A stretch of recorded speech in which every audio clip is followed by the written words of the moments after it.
Un neurone artificiel décide entre 0 et 1. Mais avant les neurones, un simple programme s'est déjà décidé. Aujourd'hui, on va comprendre une chose fondamentale. Comment un programme peut prendre une décision. Pas de magie, pas d'intelligence, juste de la logique. Et tu vas voir que tout repose sur quelque chose de très simple, les conditions.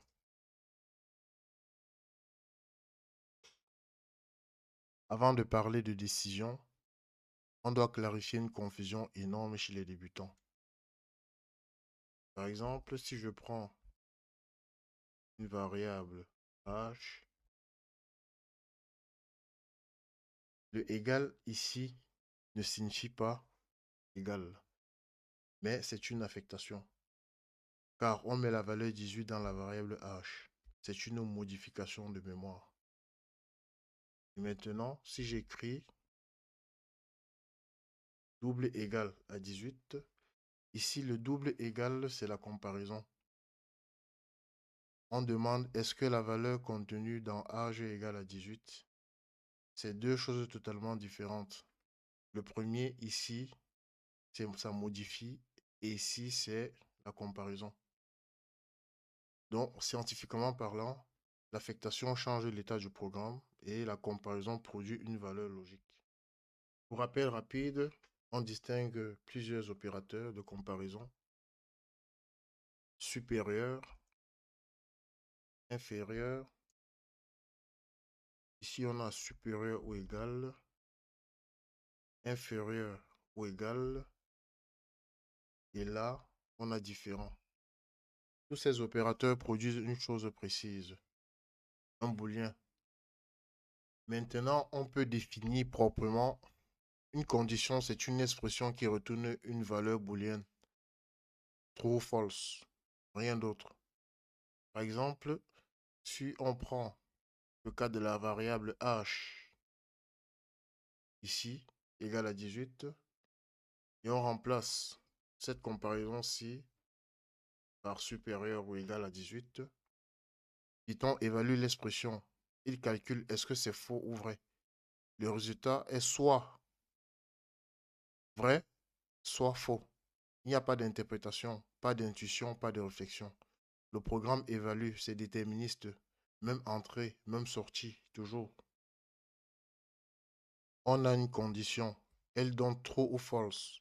Maintenant, on va dire à Python, si c'est vrai, fais ça. Sinon, fais autre chose. Ce qui nous amène à deux types de structures, if et else.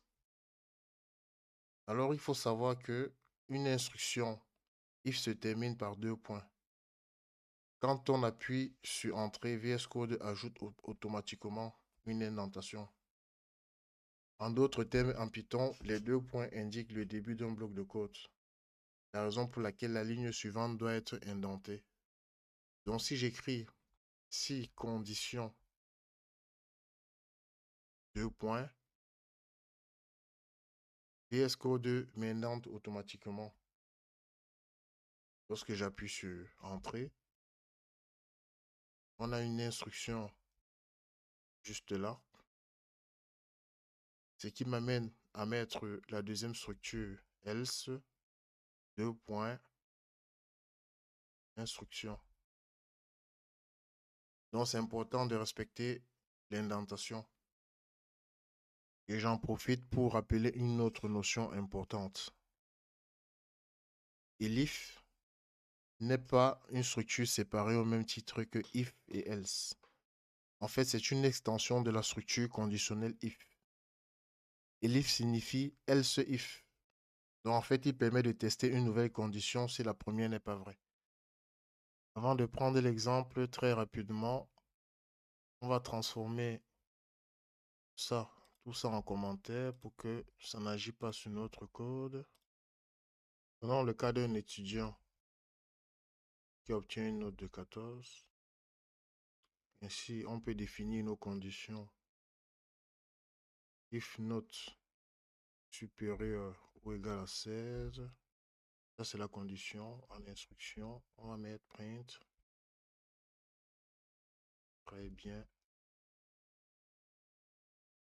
Ensuite, on peut rajouter une autre condition. Note supérieure ou égale 12.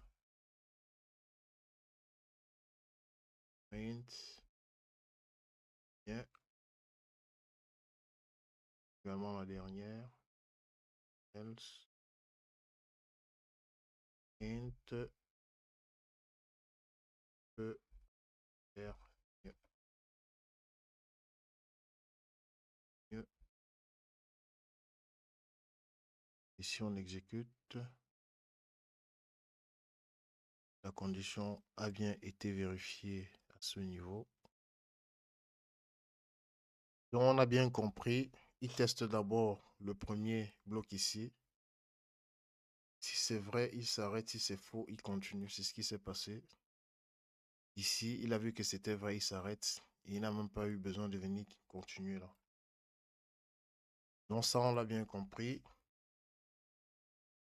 Notion importante, les opérateurs logiques.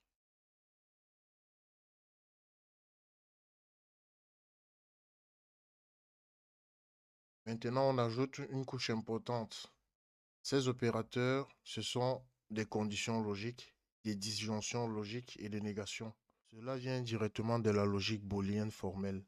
On combine les valeurs true, false selon les règles mathématiques précises. Ce n'est pas une opinion, c'est une structure logique formalisée depuis le 19e siècle. Donc si on crée par exemple une variable h et qu'on lui donne une valeur 20 qui n'est rien d'autre qu'une affectation, et qu'en deuxième ligne, on prend une deuxième variable permis et qu'on lui donne true qui est également une affectation, mais en fait on lui donne une valeur logique true qui est une valeur booléenne. Maintenant, la partie qui devient intéressante, c'est lorsqu'on commence à mettre une condition si l'âge est supérieur ou égal à 18 et en plus de ça, on rajoute à cette condition deux choses, deux paramètres. Ici, le programme va évaluer une condition, il ne réfléchit pas, il calcule d'abord. Ce qu'il va tester, c'est âge supérieur ou égal à 18. Est-ce que ça répond à ça? Alors c'est OK. C'est supérieur à 20. Et cette expression retourne donc true. Cette expression booléenne qu'on a mis là. Et je peux donc mettre ici en instruction que conduire, par exemple. Et si on exécute, alors on a bien l'exécution ici. Pour conclure, je vous propose de faire un dernier exercice rapide pour en profiter pour ajouter d'autres notions qu'on a rapidement vues précédemment. Par exemple, je prends un nombre 10 et je mets ma condition si le nombre est divisible par 2. On se souvient, dans la vidéo précédente, on avait rapidement parlé des différents types d'opérateurs et on avait vu l'opération modulo et on avait dit que ça permet de donner le reste d'une division entière. On peut aussi l'utiliser dans la parité et évidemment en Python, ça a d'autres fonctionnalités. On le verra plus tard. Dans l'instruction, je peux mettre un nombre pair, un nombre, sinon, int, nombre. Si on exécute le programme, alors Python fait le tour. Et lorsqu'il arrive à une condition,